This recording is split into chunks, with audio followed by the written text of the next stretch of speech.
Hey guys, earlier in the week, me and my dad went up to Redding, Northern California, did a drift boat trip with Captain Todd. He's based out of the fly shop up there in Redding. For those of you who don't know, when you do a drift boat trip, you drift down the river. The shuttle comes and picks you up, takes you back to where you started. And while we were waiting for the shuttle, I got an opportunity to sit down and interview Captain Todd a little. Here's what he said.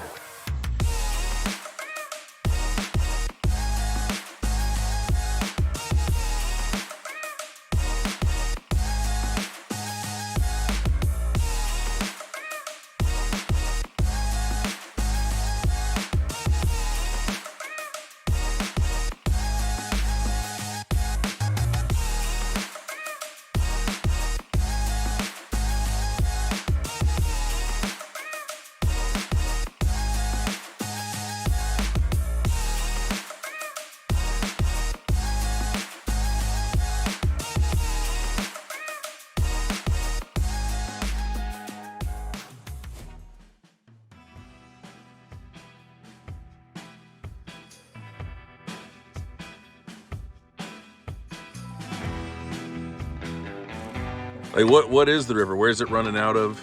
Basically, it starts in Mount Shasta, comes down, filters into Shasta Lake. From there, that's what we call the upper Sacramento. Any of the river above Shasta Lake is considered the upper Sacramento. Below Shasta Dam is another lake. It's called Keswick Lake. And it's a very narrow channelized lake. And then out of that is Keswick Dam. And the actual flows out of Keswick Dam are the actual flows of the lower Sacramento, and that's what we call the start of the lower Sacramento River. Basically, from the point that we started today, which is at Turtle Bay, Which is or the Sundial Sundial Bridge. right? Is the dam is up about 2 miles upriver from that point, a little over, maybe 2.5. And that section of the water very rarely gets fished, but you have to have a power boat to get up to it, whatever. So you don't see a drift boat up there very rarely unless it has a pretty large motor. Where we're at the Turtle Bay or Sundial Bridge, that's usually our most highest up in the river launch point. And as of today, we floated all the way down to Anderson River Park.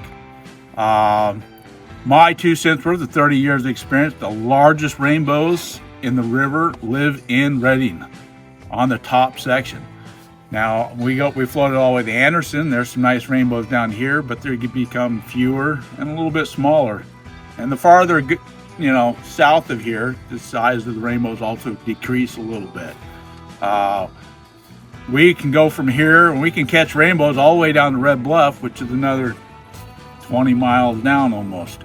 So how long did we go? We went 13 miles, you said? We went about 12 to 13 miles, right in that range right there. I always say 12 just to be on the safe side. And like I said, the biggest rainbows, if you want to catch the biggest rainbows, I recommend in Redding itself. Now, if you want to catch steelhead in the river, you have to go down south of here still, lower than Anderson also. Flows are always dictated. Right now we're at 5,000 CFS. That's the normal flow for this time of year. That'll probably stay 5,000 CFS till probably at least March.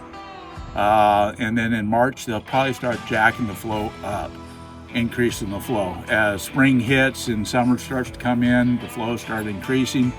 Irrigation will, kick in. Our average summer flow, which is around in July, will be around 12 to 13,000 CFS. So you'll be twice as much water coming down that time of year. The river doesn't change that much through that time of a year. The main thing is we will fish to the edges of the river more versus out in the middle of the river more. If you were going to book a trip, if you got one time a year to book, what's the time to shoot for? Yeah, that's a good question. Throughout the years, it's changed a little bit. October is still the prime month for the most part. The main reason is that the 1st of October, the salmon usually arrive during the fall on the top section. When salmon come in, the trout get really stupid behind salmon eggs as they spawn. and they're full of piss and vinegar because they're eating high protein then too. As you notice today, the couple of them are pretty high, still full of piss and vinegar, even though they haven't had salmon eggs for 2 years. It's a 4-year cycle on the salmon. My 2 cents worth of the next 2 years, I think we'll have a decent return to salmon again. But the following 2 years after that, I think we'll have 2 dead cycles again of salmon. Like I said, because we've had two years in a row of dead cycles, so it's basically a 4-year cycle on those salmon returns. So, knock on wood, we can get more salmon back. When I was young, there was a lot of salmon here, and we could always count on it. And sometimes you didn't move the boat all day long; you just stayed and caught fish one after another in one spot with an egg, because there was plenty of salmon dropping eggs. But now it's mainly nymphing. Caddis is probably still our mainstay of a source of food.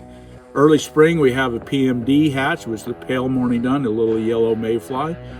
Rubber legs work good in the spring. That's another a nice fly to use.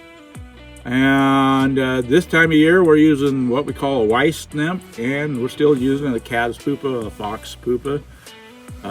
It was designed by a guy here that used to work at the fly shop, and it's still today one of our main movers. A bird's nest is another good one. It's kind of all around pattern that is always worked throughout all the years, and that's probably the main staple of everything we've got for the most part. What's the best way for someone to book a trip with you? Booking a trip is to call the fly shop direct. Like I said, I've guided for the fly shop for I think somewhere around close to 32 years. I've always gone through the fly shop. Like I said, if you can't get me, we have like 20 other guides that have multiple years of experience here on the river, and we can basically take care of you in any situation you want. We do groups from, single anglers with fly casting, clinics to we had one group this year had 16 boats in it, and we put 16 boats out, and we seem to get everybody fish. Some days are harder than others. It's just still fishing, but we do have some quality rainbows, as you'll see the picture of the ones that he got today. We had a rough day. It was a slow day, but the average fish day probably will get to, about 15 fish to the boat in a day on an average day. So we were a little below that. We had a few chances. You're going to always miss some fish. There's always some that are going to whip you, and that's what brings everybody back. That's the best way I can explain it. Are you on Instagram at all? I'm not personally, but I'm sure the fly shop is on everything. Yeah, it's just at the fly shop on Instagram. Is it? That's at the fly shop on Instagram. Don't ask me about all the high-tech stuff. I'm an old redneck. So if someone's coming out, what do you recommend they bring? Basically, bring your fly rod. I prefer a 6 or 7 weight, or the 2 weights of fly rods. 9.5 foot, longer is a little better.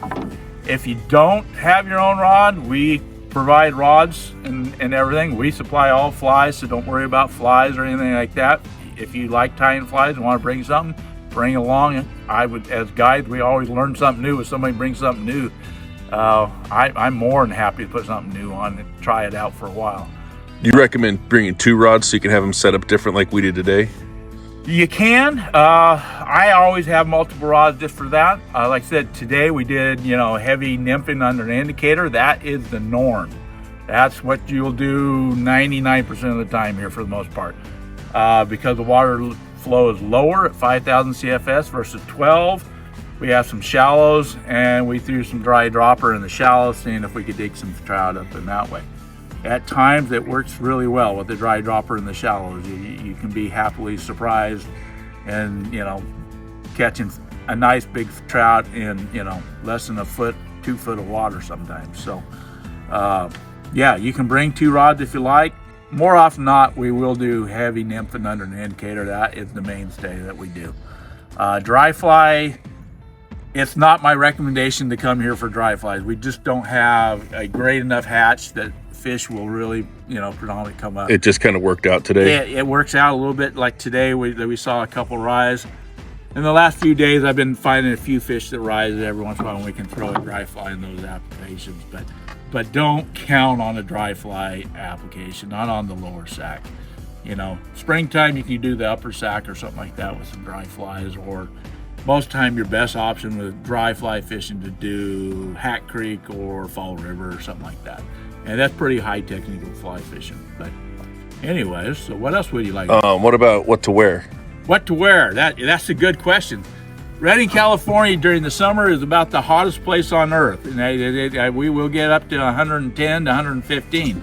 So anything from June through August, make sure you don't have, lots of sunscreen. Don't dress heavy in any manner. Redding, basically, we don't get extreme cold. We might get 1 day a year of snow. That would be, and it's gone within a day. But rain jackets, we can have quite a bit of rain. We get up to, I'm going to say, I think the average is about 30 inches of rain a year on average. I think yesterday we were at 39. No, maybe that was down lower, but maybe we down were lower. That's possible. definitely low 40s. Yeah. Oh, temperature-wise. Yeah, that's what I mean. 30 inches of rain a year, too. Yeah. So we can get rain during a fair amount of rain. The river can blow out in those instances, and through the shop, if the river was to blow out, we, like I said, just basically rebook you at another time. Is usually what happens, and just say, hey, come 6 months from now and let's do it again, and get you back on.